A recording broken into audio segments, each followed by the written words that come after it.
हिफाजती ज़मानत का मामला भी है बुखारी साहब, उसके ऊपर भी बात करना ज़रूरी है, फिर वक्त जो है वो कम रह जाएगा।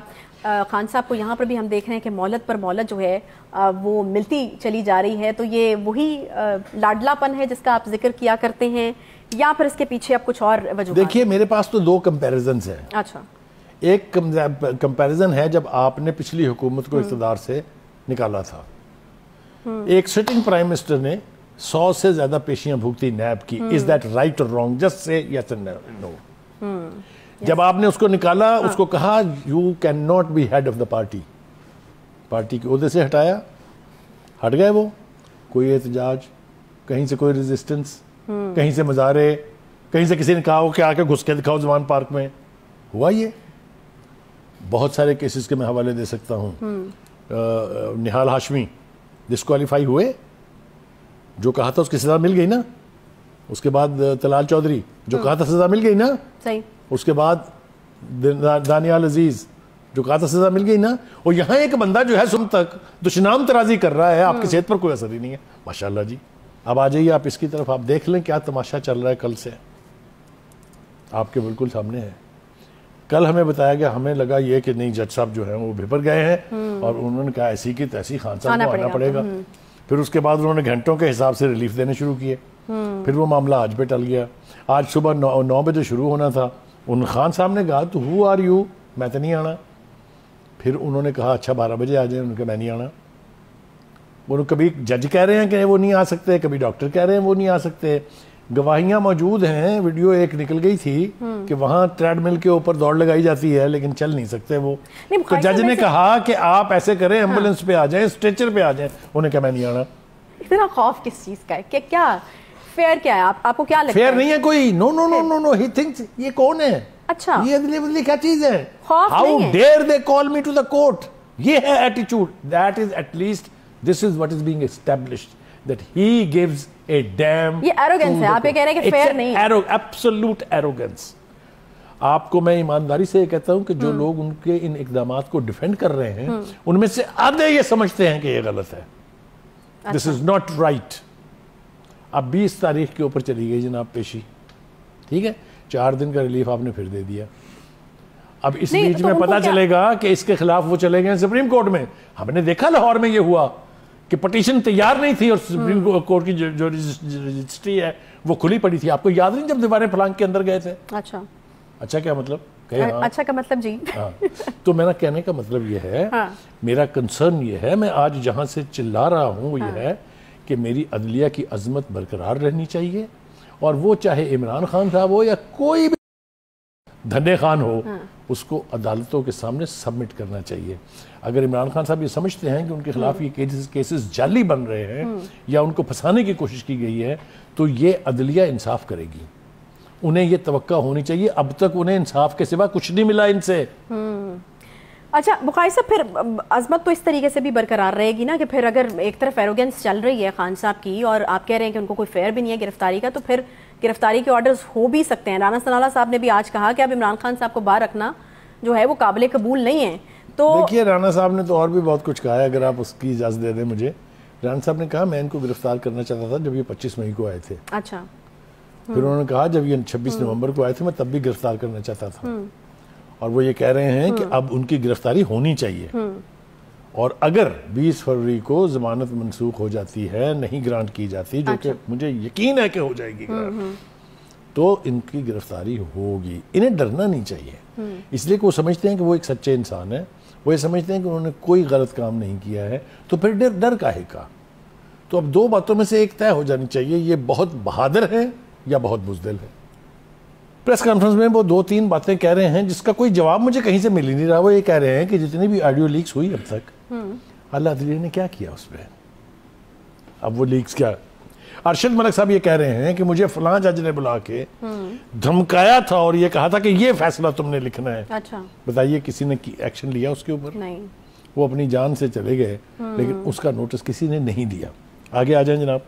इमरान खान और आजम खान की, जिसमें वो कह रहे हैं कि हम खेलेंगे इस साइफर से, किसी ने लिया नोटिस उसका?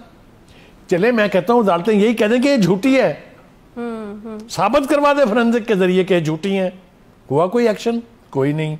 शौकत तरीन और तैमूर झगड़ा, जो उकसा रहे हैं उनसे कि आप खत लिख दें IMF को ताकि पाकिस्तान की इकोनॉमी का बेड़ा गर्क हो जाए, हुआ कोई एक्शन? यहां तो होश नहीं आती किसी को भी।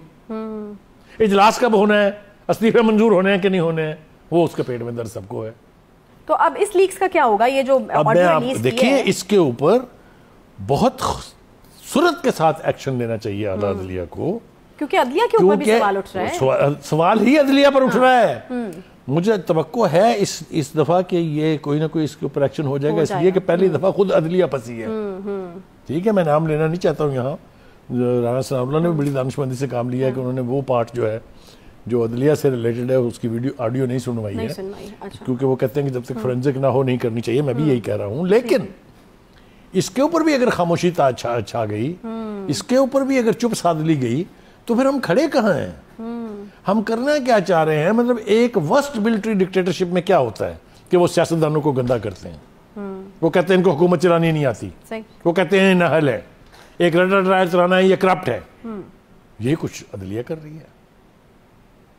तो मेरे ख्याल से ये डिमार्केशन अब क्लियर होनी चाहिए और अदलिया को अपनी रेपुटेशन की खातिर, देखिए ना वो जो उनकी रेटिंग है वो मैंने थोड़ी तय की है, सही, वो तो फैसले तय करते हैं ना।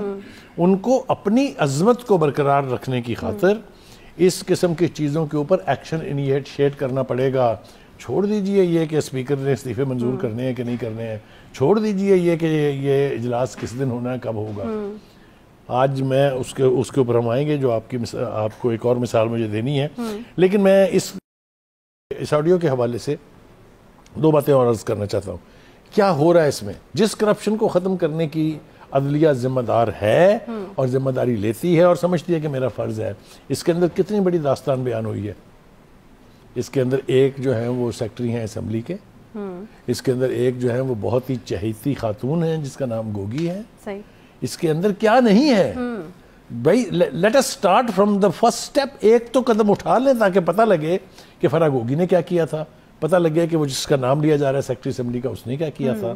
और अदलिया को अपनी रेपुटेशन के तहफ़्फ़ुज़ में इसे आखिरी मंतकी इंजाम तक पहुंचाना चाहिए कि किसको किसने क्या कहा, उसके ऊपर किसने क्या जवाब दिया, उसके ऊपर किस तरह से अमल हुआ। ये बहुत खौफनाक मंजरनामा है। ये मैं आपको अर्ज करूं, इसकी बुनियादी वजह यह है कि हम दूसरों के काम में, एक तो पाकिस्तान का ये डिलेमा है। अब हालात शायद उस तरफ जा रहे हैं कि इदारों को भी इस तरीके से, इदारे भी डैमेज होना शुरू हो गए, हो जाएंगे, ऑटोमेटिकली हो जाएंगे। आप मुझे बताइए कि पुलिस के चीफ को अगर ट्रांसफर करने का इख्तियार नहीं, अगर केस रजिस्टर करने का इख्तियार नहीं, अगर आपने अपनी मर्जी की JIT बनवा के अपनी मर्जी का नतीजा अखज़ करना है, हमें बताया जाता है कि कानून में दूसरी दफा JIT बनती नहीं है। खान साहब के मामले में बनी हुई है, पहले जो बनी थी उसका रिजल्ट उठा के रद्दी की टोकरी में फेंक दिया।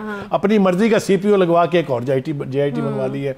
तीसरी अगर फेडरल गवर्नमेंट बनाने की कोशिश कर रही है, उसको आप रजिस्ट कर रहे हैं। तो ये क्या ड्रामा है? ये कौन सी कानून की बालादस्ती है भाई? मुझे बताएं जरा। मैं तो आज बहुत परेशान हूँ, मैं बहुत डिस्टर्ब्ड हूँ और मैं बड़े पुरजोर अंदाज में अदलिया से और आला अदलिया से ख़ास तौर से और आला अदलिया की क़यादत से ये मुतालबा करता हूँ कि जुडिशरी हमारे लिए बहुत काबिल एहतराम है। मैंने अपनी ज़िंदगी में आज तक अदलिया का एहतराम जो है उसमें रत्ती भर न कमी आई है न कभी आएगी, और इसीलिए मेरा दिल भी ज़्यादा दुखता है कि जब उसकी तज़हीक हो रही हो और अदलिया खुद खामोश बैठ जाए उसके ऊपर, तो मेरा चिल्लाना जो है उसकी जस्टिफिकेशन आपको नजर आ जाएगी। सही, बिल्कुल। आपका ये जो भी कंसर्न था इस हवाले से, वो मेरे ख्याल में काफी हद तक जो है वो पहुंच गया है व्यूअर्स तक। YouTube पर Googly TV देखने के लिए youtube.com की सर्च बार में Googly TV टाइप करें। Googly TV के पेज पर सुर्ख रंग के सब्सक्रिप्शन वाले बटन पर क्लिक करना ना भूलिए। YouTube पर अपलोड होने वाली वीडियो से बाखबर रहने के लिए बेल आइकॉन पर क्लिक कीजिए। आपको हर नई आने वाली वीडियो के बारे में नोटिफिकेशन मौसूल हो जाएगा।